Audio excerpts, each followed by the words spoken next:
जय श्री कृष्ण।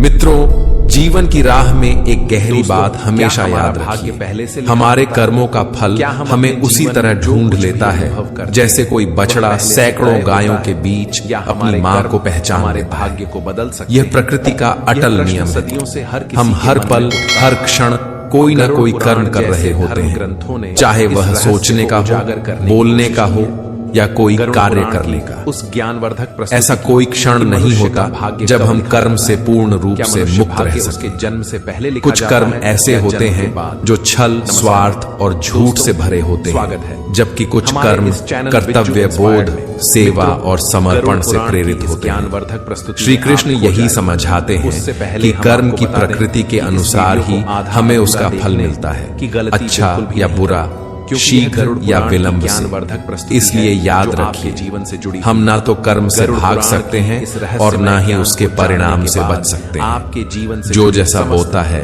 वैसा ही काटता है। दुखों का अंत होगा। नमस्कार मित्रों, एक बार फिर से आपका हार्दिक स्वागत है प्रेरणा पुंज चैनल पर, जहां आप सुन रहे हैं श्रीमद् भगवत गीता की एक शानदार श्रृंखला जिसका नाम है भगवत गीता की सीख। आपसे यही आज हम जानेंगे कि श्रीमद् भगवत गीता के तीसरे अध्याय से हमें क्या सीख मिलती है, और वह भी बहुत ही सरल भाषा और आसान शब्दों में, ताकि हर कोई इस गूढ़ ज्ञान को समझ सके और अपने जीवन में उतार सके। आइए दोस्तों, प्रथम अध्याय में हमने देखा कि जब महायोद्धा अर्जुन कुरुक्षेत्र की रणभूमि में अपने सगे संबंधियों, गुरुओं और मित्रों को युद्ध के लिए खड़ा देखता है तो उसका मन करुणा और मोह से भर जाता है। वह अपने धनुष को एक ओर रख देता है और हताश होकर रथ के पिछले हिस्से में बैठ जाता है।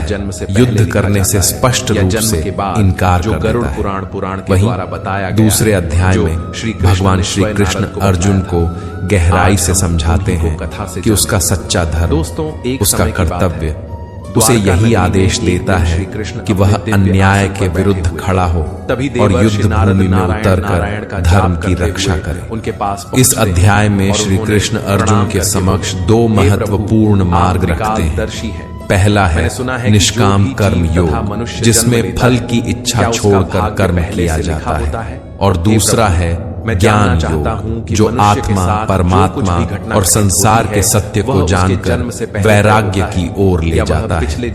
इन दोनों मार्गों के माध्यम से श्री कृष्ण अर्जुन के भ्रम को दूर करते हैं और अच्छे कर्मों और उसे कर्तव्य पथ पर अग्रसर करते हैं। मित्रों, श्रीमद् भगवद गीता के तीसरे अध्याय में हम जानेंगे कि ऐसी कौन सी दो शक्तियां हैं जो आपको इस संसार में कुछ भी प्राप्त करने की सामर्थ्य देती है।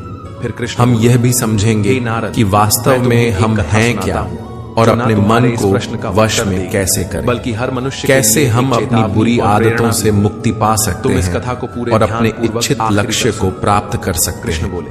तो आइए चलते हैं श्रीमद् भगवद गीता के तीसरे अध्याय की इस दिव्य और गहन यात्रा। संकट आता है।